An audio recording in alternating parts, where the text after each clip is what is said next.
Hello there, ladies and gentlemen. Mole Trap here, coming at you with another Age of Empires commentary. Welcome, everybody, and we got a pretty cool match here that we're going to be watching today. Welcome, one and all. And it still feels a little weird to say Age of Empires commentary, but I'm enjoying this game a lot. I'm liking watching some of the games that I've been seeing here. And this is going to be a very cool game that we're going to watch here today, because this is actually... I enjoyed watching a game with Lenok, who's a StarCraft 2 player that I liked.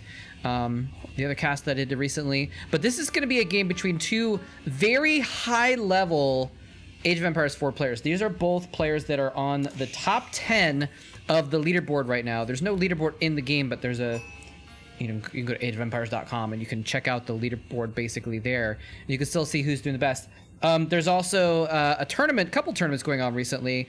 There's one called a Genesis tournament, which is kind of a good way of seeing like who the best players are, would be who did well in that tournament. TheViper is one of the players in that tournament. GiveUAnxiety is the other player who's in this game. He's not in that tournament, but they're basically just a few points away from each other on the leaderboard as far as the ELO goes, a few ranks away from each other, both top 10 players. So this is going to be cool to see some very high-level Age of Empires 4 play. I'm curious to see how this goes. And again, if you are watching this, if you're an Age of Empires fan, well, then I apologize that I don't know these guys very well. And I don't know this game super well either. This game is new to me, and I haven't even played it as much as I would want to in the whole entire week that it's been out. Maybe a week and a half or something like that at this point. So I'm going to make some mistakes, and I'm sure if anyone watches this in a few months, they're going to be like, what the hell is he talking about? Because I'm not going to know any of the stuff that's going on, all the subtleties of what's happening. But that's okay, because we're going to be watching this game together anyways, and we're going to be learning as we go. And so hopefully you guys want to learn with me. And I will be trying to fill in some information that I do know. Oh, they're just fighting over the animals over here, trying to get the kills on it, and I'll explain that in a minute. But just to finish that thought, you know, if you are watching this as an Age of Empires fan, I am a StarCraft caster, and so I'm probably going to be explaining a few mundane things about this game for my StarCraft fans who may not know what's going on. And I don't know nothing about this game, so I'm going to be able to give you guys some information about it. So anyways, the reason why they're fighting over these animals, by the way, is that TheViper, the red player, is playing the faction known as the Rus. And the Rus have a special bonus thing, basically, where in the beginning of the game, we can see down here, he's got 220 right now. The beginning of the game, they're going to be trying to kill as many animals as possible. They can get this bonus at any point during the game, but it is often done early in the game to try and get that bonus up as quickly as possible. And basically what it means is that if they get to certain touch points, then they get bonuses what they're gathering. So you can see at 100, they get faster villager rate at 5%, and it's 10 and 50% at higher tiers. So we've got both players rushing around the map to try and kill the animals all around the map, because GiveUAnxiety is trying to prevent the Viper from getting those. Oh, the colors switch when I switch to which player I'm viewing. That's kind of, it's gonna be difficult to figure out. But in any case, the Viper is trying to get those bonuses, and if GiveUAnxiety can actually kill those animals first, then it'll prevent, he won't really be able to use them necessarily, but it'll prevent the Viper from being able to get those bonuses. So that's why we're seeing these players both running around the map with spearmen and scouts to try and kill as many animals as possible. A little bit of a skirmish here where he's trying to kill this wolf, but he gets caught by GiveUAnxiety's units a little bit out, and anyway, so a little bit of skirmishes here, where both players looking like they're just going to go for a little bit of the basic units and trying to econ up here. So we have an Age 2 landmark being put down for the Viper.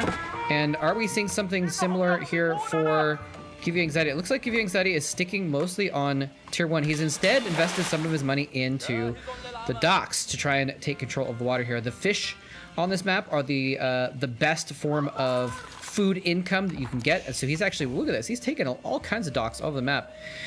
So a real quick rundown of both these again. So the Rus, as I mentioned, they have this hunting bonuses here, and they have these hunting cabins which give bonus gold. And there we go, Viper reaching the second age. We're going to see what he's going to do with this new tech point. He's going to go immediately into building archery range. And that is going to be, archery range is obviously the ranged units. It's going to be his second tier tech units coming out of there. Rus also get early knights, which I'm a little bit interested to see if he's going to go ahead and build. I don't see any barracks or anything like that. I'm sorry, it's you need a stable to get his knights out. So I'm curious about that because the early knights at tier 2, I think they're at tier 2, are one of the things that Rus has going for them that's very strong in the early game. The Abbasid Empire is who at GiveUAnxiety is playing right now. You can see instead of teching up with individual buildings, they build the House of Wisdom, and then they do upgrades of the House of Wisdom to tech up, which give them access to different upgrades here. And all these buildings being lit up are part of this extra bonus that Abbasids get from getting multiple structures within the same kind of grouping. They get a gathering rate bonus as well. So both these factions get gathering rate bonuses for different things, so it's kind of interesting to see how that plays out. One crucial thing though about this might be playing into the fact that we're not seeing the Viper go for these early knights that are available for the Rus, is that the Abbasids have early camel archers, which are one of the best counters to cavalry in the game because they are ranged, but they can go as fast as the knights. And so we're seeing a little bit of he's trying to harass the workers. This is common from what I've seen so far in this game. You want to try and send in oh no, that was a really morbid animation. He like screamed and went, oh, and fell over slowly. Oh man, this game is pretty great so far. Anyway, setting in these spearmen to try and harass the workers is a common strategy here in the early game, but he's actually just fighting back with workers, and the workers are not too strong, but against the very weak light infantry from the early game, you can do that. So again, these are just scouts, by the way. Even though they're on horses, they are not knights. They're not horsemen. They are just scouts. They're pretty high hit points, but they're pretty low damage. So they're mostly, again, just for running around the map, killing those animals, collecting the sheep. You saw earlier they had sheep running behind them. Scouts can collect sheep and then bring them back to a base in order to put them down for the villagers to be able to harvest the meat from those. How many, let's see, did we get, how many bonus did we get to? He got to 330, so I got above the 250 mark.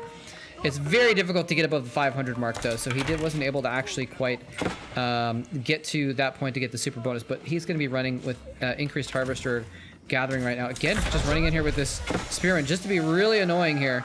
And we're seeing some skirmishing around the docks as well. We're going out with fishing boats. The Viper coming out with archers, kind of, you know, doing a sort of a counter to the potential ranged units that we could be seeing of GiveUAnxiety, trying to counter the knights theoretically, but also just doing something about these fishing boats, because fishing boats are going to be a lot of food income if he lets that keep going. And so wanted to get something out to try to deal with that. Now coming over here, he's actually building a wooden fortress next to this other dock. Wooden fortress is one of the other special bonuses that Rus get. They get better defensive forts in the early game that are more powerful, and so putting this down is going to let him take control of this dock area and probably basically zone out. So he's using these archers and his defensive structures to zone out the early fishing boats, which is what GiveUAnxiety was trying to use to get an early food advantage, just to rake in that food money, or food I guess, to clarify, because money is another thing. There's gold is another, you know, resource in this game. But now here we have a Dao coming in. This is an archer ship. He's going to be able to combat this. One of the interesting things about the Rus as well is that they can, if he ever gets a dock of his own, which we don't see, the Rus have a lot of flexibility with their ships, but I guess I'll get to that later if we get to that point.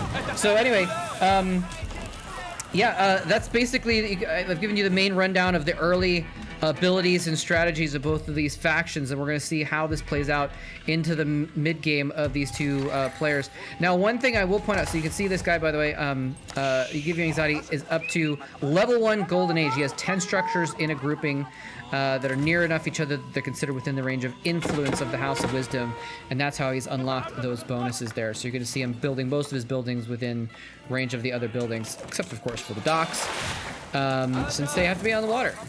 So he's actually still trying to take some fish out of the water here. This guard tower has 6 archers inside of it, 8 archers now, pumping out lots of damage onto the ships. They're gonna have to run away.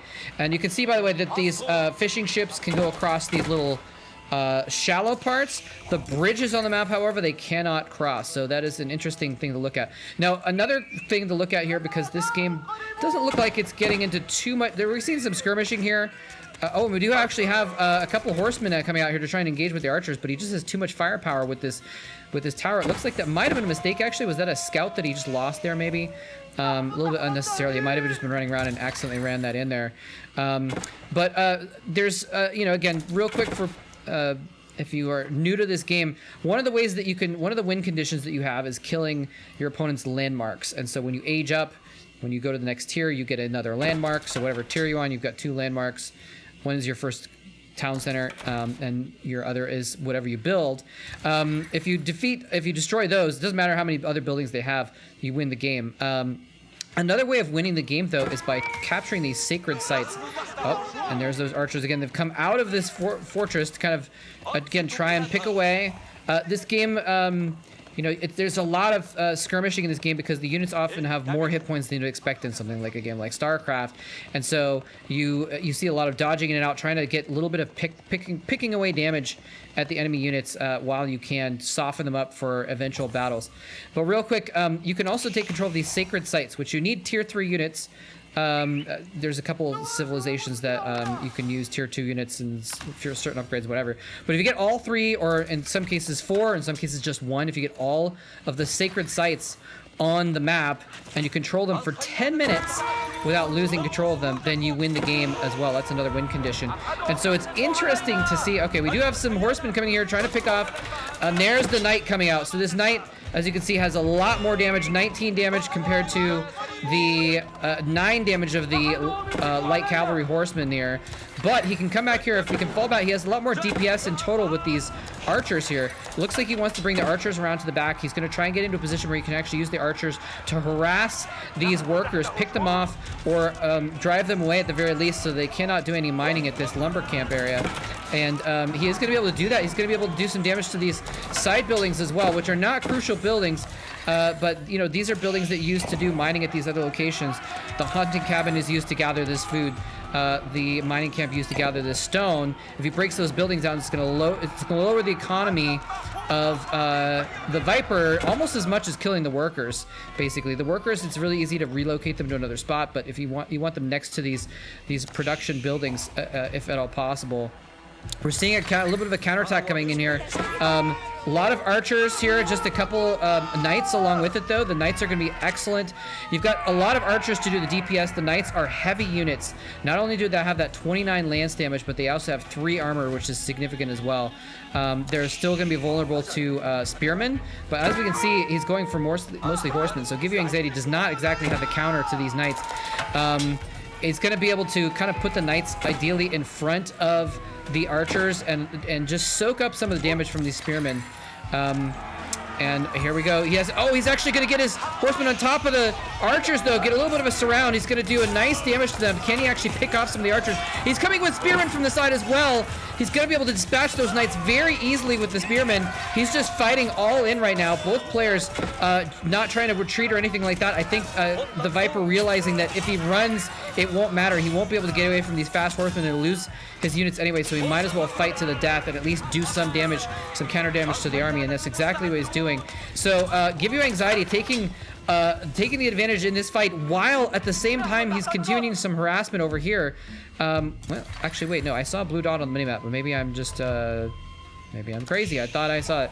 The minimap on this game has some things to be it has some improvements that could be made, you know, but in any case, we'll see, like, there's a blue thing on the minimap here. I'm not sure why, but this is obviously not. Anyway, sometimes it's hard to spot units and stuff as well, but that's beside the point. But regardless, we did see some very good harassment here by GiveUAnxiety against the Viper's economy, and at the same time, though, we saw the attempted harassment down here met with ruin, and the Viper lost his entire army. He lost his archers as well, which means now GiveUAnxiety is free to roam the waters, and he's gonna catch these workers as well that are, I'm not sure where they're headed actually. Were they trying to, they were trying to build a dock so you get access to the water as well. They are going to be able to hide in this control tower, this wooden fortress for a little while, but and the wooden fortress, another UI thing that I don't like about this game, you can't click on the buildings if there's people inside it to see information about that building.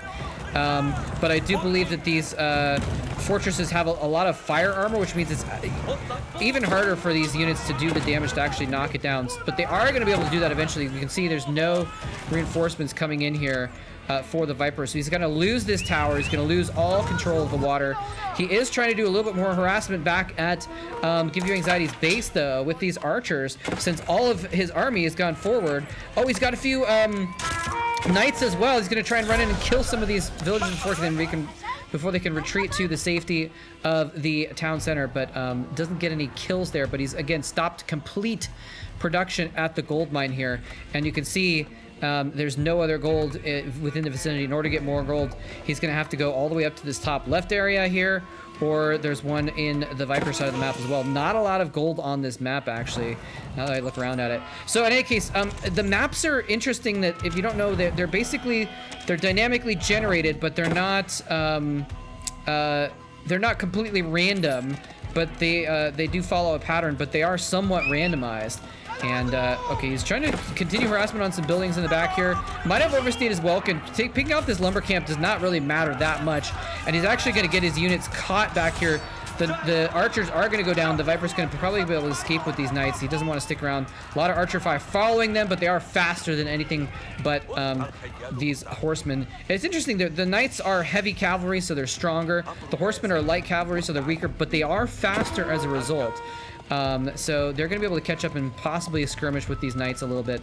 But again, it's really interesting to see that, you know, GiveUAnxiety has complete control of a lot of parts of this map right now. He's maintained control of the water, which is where a lot of the food income is going to be. I should probably look a little bit more at some of their income. So we've got 48 workers for GiveUAnxiety. If we switch over to the Viper, he's got 42. So they're actually about even in worker supply, come to think of it. Is there a supply counter, a total supply counter? Oh wait, that is, okay, 49 workers, 65 supply for GiveUAnxiety, and 42 workers, only 50 supply. So very little military. His economy's almost even, but GiveUAnxiety has more units on the map, basically, so he's going to be taking a little bit of advantage here in that sense. These are the only units that I guess we see for the Viper running around here. And GiveUAnxiety, where did his army go? It's really bothering me that there's blue dots on the map that are not actually blue units. But oh well, we'll check that out later. So in any case, and now we do have, maybe is blue the site of a potential building or something like that? I'm not sure. In any case, GiveUAnxiety building some walls over here, just to kind of cordon off his side of the map. What I was going to say though before is that it's kind of interesting that the sacred sites, all three of them, are on the Viper side of the map. So that's actually, this map is like randomly generated, but it probably should have been randomly generated where both of them have almost equal access to the sacred sites. But by having them on the landmass that is more the Vipers, then it means that the Viper theoretically could take advantage of that. But GiveUAnxiety is not trying to take complete control of the middle. He's fine with just, well, that's not necessarily true, actually. He's building these defenses around his area of the map, possibly just to make sure he doesn't get any run-bys or counterattacks or something like that while he's harassing. He's actually going to build an entire wooden wall around around his whole base,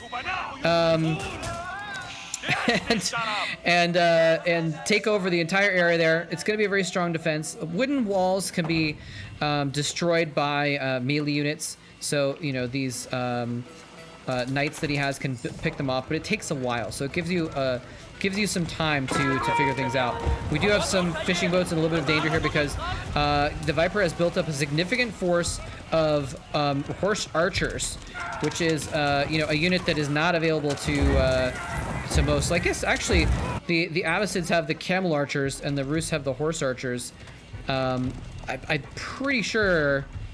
Well, actually, I'm not. I would have to double check. Like I said, I'm pretty new to this game. I don't know if other factions have the horse archers, but I know it's not a universal one at least. And we're having a little bit of a battle here. The horsemen going in here, trying to go up against the archers. They're going to do well against the horse archers, but they're going to do not as well against the knights. The knights winning out. So both players trading, losing some forces, but in the end, it looks like the Viper is going to chase him back here. again, these light horsemen, these light cavalry, just not doing what he needs them to do. We are seeing, again, some more harassment here with horsemen up in the top. No, I'm sorry, these are lancers. So these are the heavy cavalry for the Abbasids, which are actually even heavier. So they're available later on, but they're even heavier cavalry. And actually, he may have upgraded his knights to give them a little bit better as well. It's I'm not sure. I'm honestly not sure how to see if he's upgraded his knights, but usually there's an upgrade for all of your units as you get to different ages. And the Viper is at age 3 now. Both of them are age 3, which is going to unlock a lot of upgrades to make a lot of their smaller, lower tech units stronger. But still, the higher tech units are generally going to be the better choice if you can afford it. More harassment going on here. He's going after these docks. The fishing boats have been getting picked off slowly and steadily. There's still a sizable amount of them over here, but if he actually gets this dock, the fishing boats will have nowhere to return to actually give that food back to actually make use of it. You can see the fishing boats are within range of this dock, which has a it's an upgrade, I think, where you can give them some healing, so they actually heal when they're near the dock, but the DPS is too strong from all these archers. He's going to go ahead and kill off that dock as well. So eventually, it looks like GiveUAnxiety is not going to be able to sustain this food production from the on the water here. And here we can see, in fact, those knights... oh, I'm sorry, these are horse archers are going to be coming over here to check out this wall. And because bows don't actually work against wooden walls, they just have to sit there and look at it. They cannot get in there to do any harassment. You need melee units to actually break down these palisades. So he's not going to be able to harass, and that's probably what these were for. He knew that this berry patch was here. It looks like it almost looks like he, in fact, right-clicked to this location so he could just automatically start harassing berry patch farmers right there, which I don't remember if I mentioned that the Abbasids actually get bonuses. They gather berries faster, so that would have been a smart move, but he can't actually do that because of the palisade wall. So nicely done setting up that defense ahead of time just in case of such a harassment technique. So let's again take a look back at our supply counts here. We've got GiveUAnxiety up to 56 villagers, and the Viper is at, whoa, 65. What happened there? The Viper seemed to have been losing the early game, but has really taken back the economy by storm here, and I believe it probably has to do with this right here. Yes, second town center has been built for the Viper, so he's been able to pump out double the units. Do we have a second town center? It's pretty normal by this stage in the game for players to have 2 town centers actually, and I only see the one for GiveUAnxiety. So that's all we're seeing right now is just the 1 town center. So, and he's not actually currently producing workers right now. So he's been focusing, he's kind of cut workers in order to focus on production. And there's those camel riders right now, ladies and gentlemen. The tier 3 units, there's camel riders and camel archers. These are the riders. These are the cavalry. They've got lances or swords and some, yeah. Oh, they actually switched there. He had I guess they switch weapons depending on who they're attacking. That's kind of cool. So they've got a sword out right now. And are they switching to another? I thought I saw it change, but maybe it was an upgrade coming in or something like that. In any case, these are very strong anti-cavalry units, basically. You can see that they have 11 sword plus 18 versus cavalry. So they're actually the perfect counter. The camel archers are good that they can kite cavalry. The camel riders are good because they do bonus damage and they can catch up to cavalry. So the Abbasids just have the perfect counter to all these horsemen, but again, he currently has horse archers mostly versus the horse riders. So again, he can kite back, he can fall back to the safety of his village and stay pretty safe here. The town centers not only increase villager production, but they also form as a little bit of defense. They fire pretty significant damage arrows. I guess against heavily armored units, they don't really matter too much, but against low tier units, especially the town centers, are pretty dangerous.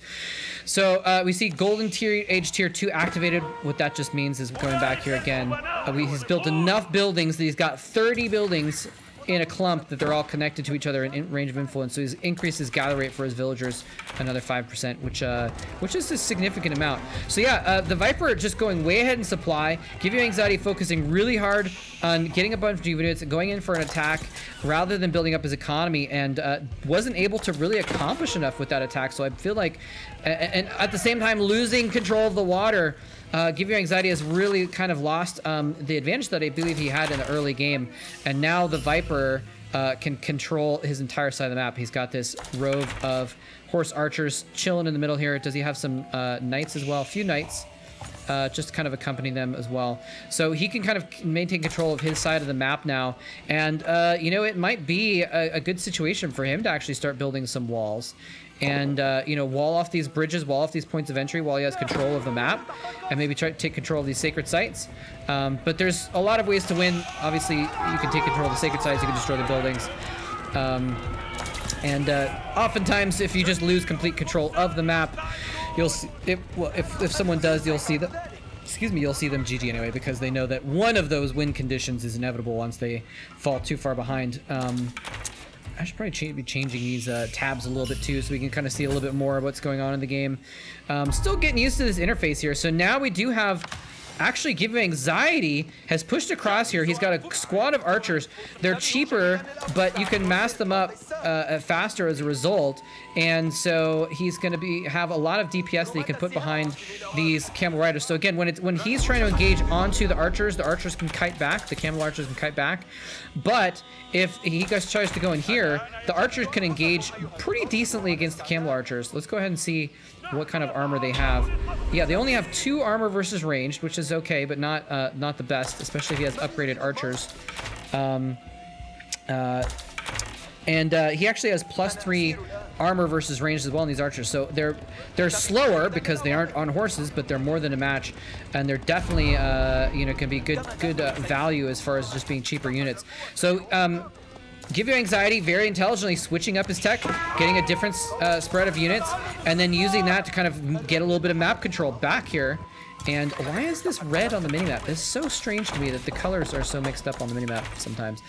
Sorry about that. I'll try not to get too distracted by that, but that's how you tell what's going on a minimap, is you look at where the colors are different. And so I keep looking to see, okay, oh, there's red next to blue. Let's click there. Oh, there's nothing going on here. Okay. But at least we do have some alerts going on, so we can check what's going on with that. Lancers coming in here trying to harass some villagers, but they're just going to be pushed back. I mean, this is standard RTS stuff, isn't it? Like, you always want to be harassing your opponent's workers whenever you can. Actually, GiveUAnxiety coming in here with a significant force, trying to threaten this expansion area with the second town center. He's got a Mangonel in the background, which is an AoE unit, which is not Age of Empires unit. It's an attack area of effect unit, so he's going to be able to do some significant damage with these clumped up units if he can get to the right targets on these. Targeting these horse archers right now, it's not strong, but it's effective in total damage. He's going to soften up all these units for all these archers to be able to do the damage and finish them off, and it looks like he is going to be forced to pull back. He's trying to fight little parts of the army at a time. This wooden tower is very, very strong. It's got a lot of villagers inside it firing out arrows, but it's going to go down eventually. It's now just down to the town center. Can he actually hold this? And it looks like the Viper is trying to pull back. He's not giving up this town center, but it's sometimes smart to hold back and wait while your buildings lose hit points until you have a better army to engage with. And he does in fact do that. He's got his own Mangonel now, which is going to be super effective against these squishy archers.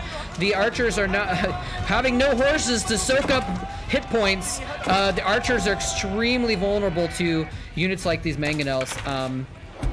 So, oh, he actually got in here with the relic as well. Is he going to lose this? Oh, he's going to lose this Imam, which was trying to carry a relic back to his camp. Relics can be used to put into buildings to gain income, and they can actually also be used, you can use them to try and convert enemy armies. It's a very powerful tactic. It's hard to pull off. It's basically like a nuke in StarCraft. It takes several seconds, and they have to stay in the same place where you've launched it. They get to see exactly where it is. And if they kill the ghost, or in this case the Imam that's carrying the relic, then it doesn't go off.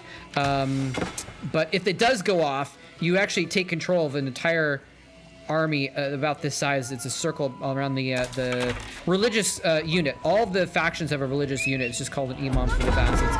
I think for both of these actually it's called Imam. Anyway, trying to go in here with another Lancer harassment, getting a couple villagers. He probably needs to try and do more of that because again he's behind in the villager count. Let's check. Go ahead and check. GiveUAnxiety's villagers up to 76 now. And if we check on the Viper, he is at 95. So the Viper at 60 army supply, and GiveUAnxiety at 46 army supply. So yeah, so GiveUAnxiety, again, kind of behind still. They've been trading back and forth on these sacred sites. GiveUAnxiety sneaking in, capturing this sacred site. and immediately having his mom die, and then he's going to lose the sacred site as well. Only the religious units can capture the sites. Any other units can actually uncapture them, can cancel them out. But he is now looking to be able to possibly take this site for himself if he gets a religious unit over here to take that over once he's neutralized it. But here we go, ladies and gentlemen. We got the big guns in here. We got the Mangonel in play and the Springolds. Perfect units. They're, as you can see, very, very fast. Well, very strong damage, I should say. Counter siege units. They are especially effective at killing siege units. They're actually very good against horsemen as well, so these are the perfect units for GiveUAnxiety to have. So can he use this new tech to give him an advantage here? He's got a timer because this armory is going to come up, which is a protective building, which is going to be able to fire back. It's almost done building right now. Once it comes into play, it's going to be a force to be reckoned with. But he is winning the battle. All of these units doing significant damage, and you can see here. Actually, no, I'm sorry. It does not have an attack. It does not have an attack. I thought a lot of it just said defense. It said military landmark. A lot of military landmarks do have attacking abilities, and so I thought that might have been what happened there. But he was just building this just to have a building nearby, which you can. I'm not sure why he built it out here, to be completely honest with you. But anyway, in a matter of moments, GiveUAnxiety rushing in here and neutralizing this middle sacred site, or working to neutralize it, I guess is what's going on. Some battles going on here. I'm trying to figure out where these battles are happening. The alerts onto the sacred sites. Okay, so what's going on is actually the sacred sites are all under the control of... Sorry, I misinterpreted what was going on with these alerts. The Viper actually controls all of the sacred sites. He wasn't actually control them, which sets up a 10-minute timer on someone on winning the game, basically. We do have him finally coming in here. He's going to neutralize... Oh, no, the Springold's running in kind of by accident, I think, and dying, which means he's not going to have that firepower behind him to hit these horses. But there's so many archers, it doesn't really matter too much. Why is there not a... Okay, sacred tracker, I guess? Why is there not a timer? Why would you have a... Okay, well, once they capture those sites... there's a 10-minute timer on a win condition, and I don't know why on earth would you not have your observer mode have the timer of when someone's gonna win. That's a little bit silly to me, but anyways, there's basically the impetus right now on GiveUAnxiety to do something about this. He's got maybe 8 minutes left. If he doesn't do something in the next 8 minutes to unsecure, to neutralize these sites, he's got to win a battle in one of these locations, take over the site, and neutralize it in order to stay in the game, to say nothing of the advantage or disadvantage that he's in. And he is actually being forced back. All these archers are just being outnumbered by the number of units down here for the Viper. I think he might be able to fight if it was just the archers, but these spearmen, the veteran spearmen, very, very tough upgraded units coming here in front are just going to be too much for them to deal with. They can kite against the spearmen, but the spearmen have significant armor now. At early levels, they don't have a lot of armor, but he's got upgrades on them, so they're actually doing, let's see, 7 armor, and these guys are doing 9, well, plus 7, so they're basically only doing 9 damage. The armor is completely neutralizing the bonus. So they're not doing a ton of damage. And look at this, a keep being built here for GiveUAnxiety. He's going to try and come here. The keep is a defensive building. It is a building that has an attacking capability, and it's got a lot of hit points. So it's a point that you can fall back to. He's hoping to try and control this side of this particular bridge, so he can then utilize that to try and force his way over and get into this sacred site before the 10 minutes is up. But no, the Viper just has too much stuff. He's going to come in here. He killed too many archers. He's going to take control of GiveUAnxiety's side of the map, and I think this might be curtains now because he's oh wait, is this... Oh, I'm sorry, that's actually the Vipers. That's the Viper's keep. The Viper built a keep on GiveUAnxiety's side of the map. So now he has firm control of this location, which is a way of him protecting this spot right here to make sure that Sacred Site can't be neutralized. Now, GiveUAnxiety, if he wants to draw this game out, he could theoretically attack over on to the side here and try and attack one of these other sites on the side. And that's why we have the Viper going in and building a keep there. This one is kind of in between the two, so he may not need to build any defensive buildings there, but it may not matter for too long because we do have the Viper going over and harassing these workers. GiveUAnxiety has been forced to kind of build his get his unit production outside of his base, because inside of these stone palisades there wasn't any resources left. He's mined everything out, and so he's had to venture outside to get the other resources on the map. But as you can see, that makes him a little bit vulnerable to these archers now that he's taking control of this side of the map. So it looks like GiveUAnxiety is going to probably be losing this game pretty soon here.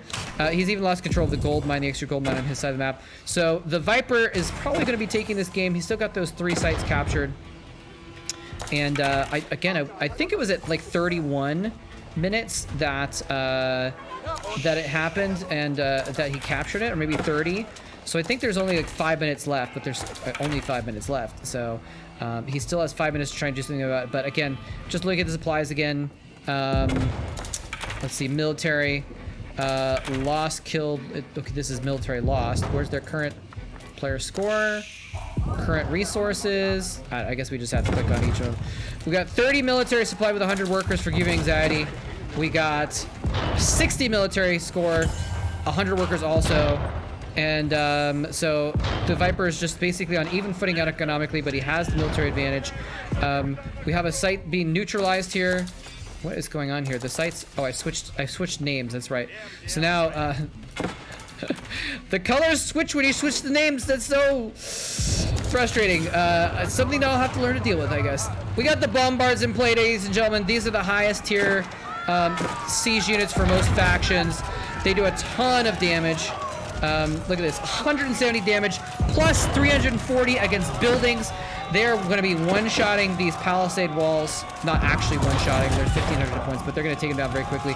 And most importantly, they're going to be taking down the important buildings of GiveUAnxiety once they get within range. And he needs to go in here and take out these bombards, or they're going to raise his entire town, but he can't quite get there. He does have these higher damage crossbowmen, which are going to do a lot of damage to heavy units, but you know, horse archers are actually light units, so they don't get that bonus damage. So the crossbowmen are going to lose out in the end as well. They're good against knights, but you know, just bad against the other bowmen, especially when they got under. There's the match complete. Doesn't say who wins at the end screen of these games, which is kind of weird, but anyways, hope you guys enjoy that. So that was a nice little high level play against this. This is just a ladder match between 2 of the players that are on the top of the leaderboards. So we got to see some really skillful play. Really interesting to see the back and forth there that that happened, and it doesn't show me the score screen. So I guess that's kind of weird too.